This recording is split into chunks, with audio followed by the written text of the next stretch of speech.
How to copy image from Google to Canva. First thing first, you're going to have to open up your web browser and search for canva.com.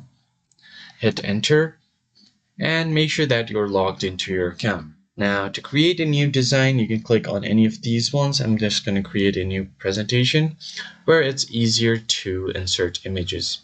So here I have a blank canvas on my presentation. So all you need to do now is search for the image that you want from Google. So let's just search for Google logo.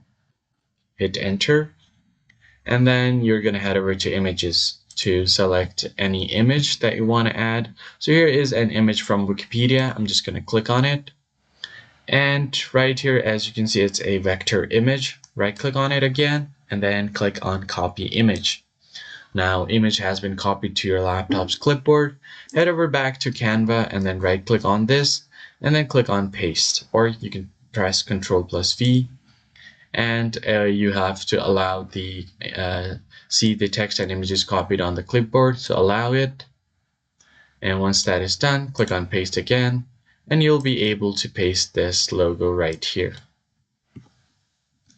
So that's pretty much it, guys. That's how you copy and paste image from Google to Canva. I hope this tutorial was helpful to you guys. I'll see you on the next one. Thanks for watching.